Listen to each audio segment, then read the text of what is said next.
नित्य किशोरी बा राधाराणी नित्य किशोरी थे यौवन प्राप्त करूँ किशोरी सी होती नहीं कैशोर यौवन वार्धक्य एवं जरा चारि अवस्था मनीष जीवन में तेणु किशोरी अवस्था सब ये ज्ञानी आत्मा को नारी वेश करी श्रीकृष्ण अंगरे भी हरि समस्त आत्मा आत्मार मिलन होता आत्मा परमात्मा सहित लीला करते आज किंतु किमिति लीला करते द्वापर जुगरे एटी गोपी माने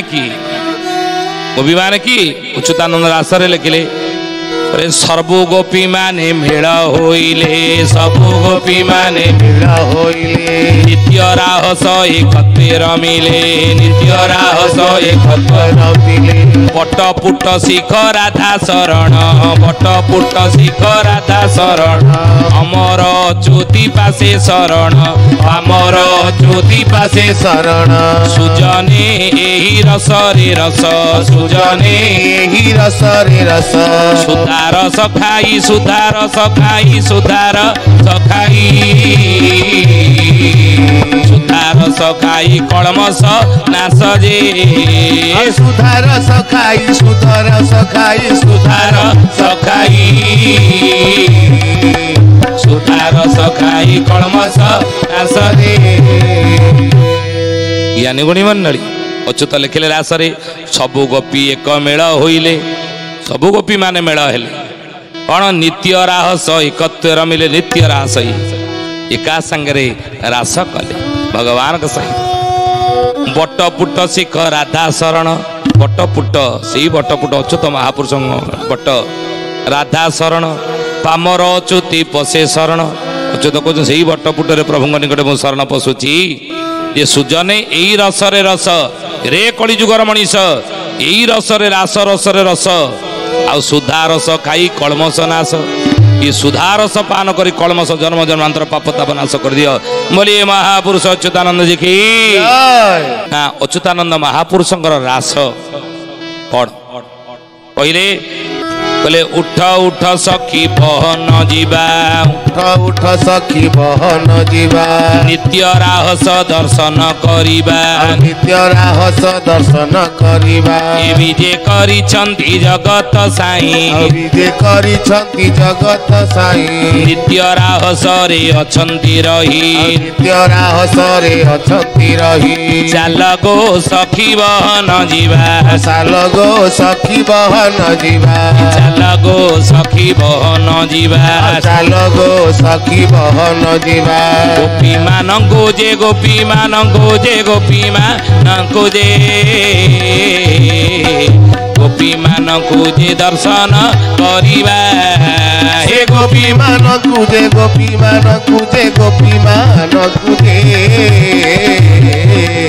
गोपी मान गुजे दर्शन करिबा उठ उठ सखी बहन जीवा नित्य राहस दर्शन करिबा चल उठ सखी उठ चल जीवा शीघ्र रास चली सेठारे गोपी मान सहित प्रभु रास करुचन वृंदावन रे कौटी से पिंड ब्रह्मांड एक मत जानती सुज्ञानी पंडित जहाँ अच्छी ये ब्रह्मांडे ता ही अच्छी यही पिंडे ये पिंडरे राधाकृष्ण रास करुचंती कौटी शरीर मध्य सबकि नहीं ई सहस्र पत्र कमलम गोकुलाख्य महत्पदं तत्कर्णिकारं तद्धामं तदनं सांस संभवं कर्णिकार महाजंत्र षट्कोण वज्रकिलकं षडंग षडपति स्थान प्रकृत्या पुरुषन च एठी राधाकृष्ण सहस्रार चक्र रे सहस्रार पद्म पाखुड़ा रे एठी रास करुचन एठी विराजमान हेई बुझिले अच्युतानंद महापुरुष मालिका लिखिले बोले चाल गो सर्व सखी माने जीवा चाल गो सर्व सखी माने जीवा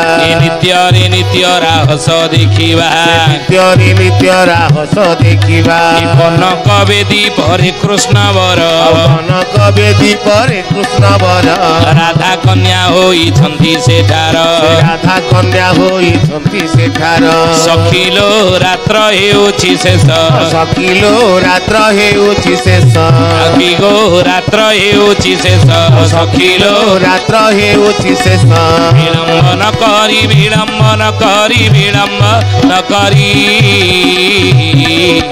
विलंब ବିଳମ୍ବନ କରି ସାହାଳ ଆସଲୋ ହେ ବିଳମ୍ବ ନ କରି ବିଳମ୍ବ ନ କରି ବିଳମ୍ବ ନ କରି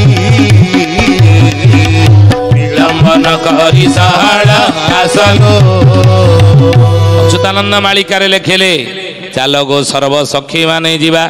ସଖୀ ମାନେ କିଏ? ଏଠି ସଖୀ ମାନେ କିଏ? ଡାକୁଛି କିଏ? ଏଠି ବିବେକ ଡାକୁଛି, ବିବେକ ଡାକୁଛି, ବୁଦ୍ଧି ଡାକୁଛି, ବିବେକ ଡାକୁଛି, ବିଚାର ଡାକୁଛି, ଆତ୍ମା ଡାକୁଛି। ଚାଲ ଆମେ ଯିବା। କିନ୍ତୁ ମନର ବୋଲରେ ଇନ୍ଦ୍ରିୟ ମାନେ ହେଉଛନ୍ତି ପରିଚାଳିତ। ଚାଲ ଗୋ ସର୍ବ ସଖୀ ମାନେ ଯିବା। ହେ ଇନ୍ଦ୍ରିୟ ମାନେ ଚାଲ ଯିବା। କୋଉଠିକି ନା ନିତ୍ୟରେ ନିତ୍ୟ ରାହସ ଦେଖିବା। ମାନେ ଇନ୍ଦ୍ରିୟ ମାନେ ତୁମେ ସବୁବେଳେ ଭଗବତ ସ୍ମରଣ କର। ପ୍ରତିଟି କାର୍ଯ୍ୟ ଯାହା କରୁଛ ତାହା ଧର୍ମ ସହିତ ଯୋଡ଼ି ହେଇକି ଥାଉ। ଯଦି ତୁମେ ରୋଜଗାର କଲ, ରୋଜଗାର ସତ ରଖ। ଅନୀତି ବାଟେ ରୋଜଗାର କରନି, ନୀତି ବାଟେ ରୋଜଗାର କର। ସେଠି ଧର୍ମ ରହିବେ, ଈଶ୍ୱର ରହିବେ। କର୍ମ ହିଁ ଭଗବାନ ହେଇଯିବ। ସେଇ ତୁମର କର୍ମଟି ଭଗବାନ ହେଇଯିବ। କର୍ମ ଭଗବାନ କେତେବେଳେ ହେବ? ଯଦି ଆମେ ନ ଠକିବା। ଯଦି ନ ଠକିବା, ଆମେ ବେପାର ପଟାରେ ହେଉ, ରୋଜଗାରରେ ହେଉ, ବା ଚାକିରି ବାକିରି କରୁଛେ ସେଠି ଠିକ୍ ଡ୍ୟୁଟି କରିବା, ଠକିବା ନାହିଁ। ନାଇଁ, ତେଣୁ ମହାପୁରୁଷ କହୁଛନ୍ତି ସେ କର୍ମ ତୁମର ଭଗବାନ ହେଇଯିବ। ବୁଝିଲେ? ତେଣୁ ଚାଲ ଗୋ ସର୍ବ ସଖୀ ମାନେ ଯିବା। ନିତ୍ୟରେ ନିତ୍ୟ ରାହସ ଦେଖିବା ମାନେ ତୁମେ ଭଗବାନ ଅନୁଗାମୀ ହୁଅ, ଈଶ୍ୱର ଅନୁଗାମୀ ହୁଅ। ହେ ଇନ୍ଦ୍ରିୟ ମାନେ ଆଖି, ତୁ ପ୍ରତିଦିନ ସକାଳୁ ଉଠିଲେ ପ୍ରଭୁଙ୍କୁ ଦର୍ଶନ କର। ହେ କାନ, ହେ ଇନ୍ଦ୍ରିୟ ଶ୍ରବଣ ଇନ୍ଦ୍ରିୟ, ତୁ ସକାଳ ଉଠିଲା କାଣି ଟିକେ ପ୍ରଭୁ ନାମ କାନରେ ନେ, ପ୍ରଭୁ ନାମ ଟିକେ ଶୁଣ। ହେ ପାଟି, ହେ ଇନ୍ଦ୍ରିୟ, ଏ ପାଟି ଇନ୍ଦ୍ରିୟ, ତୁ ଏ ପାଟିରେ ଟିକେ ପ୍ରଭୁ ନାମ ଟିକେ ଉଚ୍ଚାରଣ କର। ହେ ପାଦ, ହେ କର୍ମ ଇନ୍ଦ୍ରିୟ, ତୁ ଟିକେ ସକାଳୁ ଉଠିଲା କାଣି ପ୍ରଥମେ ଦେବସ୍ଥାନ ଆଡ଼କୁ ଯା, ଦେବ ମନ୍ଦିରକୁ ଯା, ତୀର୍ଥସ୍ଥାନକୁ ଯା, ସତ୍ସଙ୍ଗକୁ ଯା, ଈଶ୍ୱର ଅନୁଗାମୀ ହ। ବୁଝିଲେ? ବିବେକ କହୁଛି, ଆତ୍ମା କହୁଛି ଆମକୁ। ଚାଲ ଗୋ ସର୍ବ ସଖୀ ମାନେ ଯିବା। ନିତ୍ୟରେ ନିତ୍ୟ ରାସ କରିବା। କନକ ବେଦୀ ପରେ କୃଷ୍ଣ ବର, ରାଧା କନ୍ୟା ହୋଇଛନ୍ତି ସେଠାର ସଖିଲୋ। ରାତ୍ର ହେଉଛି ଶେଷ। ରାତି ପାଉଛି ମାନେ ଜୀବନ ସରିସରି ଯାଉଛି। ଆଜି ଯେଉଁ ବୟସ ଆମର ଅଛି କାଲିକି ସେ ବୟସ ଥିବ ନା? ଆଜି ଯଦି 5 ବର୍ଷ ହେଇଛି କାଲିକି 6, ତାପରେ ଏଇ ଗୋଟେ ବର୍ଷ ପରେ ବର୍ଷ ବୟସ ବଢ଼ି ଚାଲିଛି ନା ଆଉ ନାଇଁ? ବେଙ୍ଗ କହି ବେଙ୍ଗୁଲି ଲୋମ, ଏଇ କ୍ଷଣ କ୍ଷଣ କ୍ଷଣ ଦୁନିଆ ବଦଳୁଛି। ତେଣୁ କେତେବେଳେ ଜାଣେ ମୃତ୍ୟୁ ଆସିଯିବ କିଏ କହିବ? ତେଣୁ ବେଣ ତାଉଁ ତାଉଁ ଗୋବିନ୍ଦ ସୁମର, ପ୍ରଭୁଙ୍କୁ ସ୍ମରଣ କର।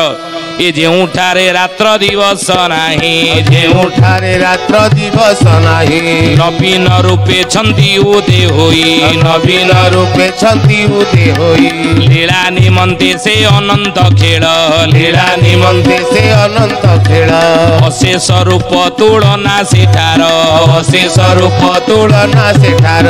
ସଖୀ ଗୋ ରାତ୍ର ଯାଉଛି ପାହି, ସଖୀ ଗୋ ରାତ୍ର ଯାଉଛି ପାହି, ସଖୀ ଗୋ ରାତ୍ର ଯାଉଛି ପାହି, ସଖୀ ଗୋ ରାତ୍ର ଯାଉଛି ବହି। ଚାଲ ବହନ ଯେ, ଚାଲ ବହନ ଯେ, ଚାଲ ବହନ ଯେ, ଚାଲ ବହନ ଯିବା ସଜ ହୋଇ ଯେ। ଚାଲ ବହନ ଯେ, ଚାଲ ବହନ ଯେ, ଚାଲ ବହନ ଯେ,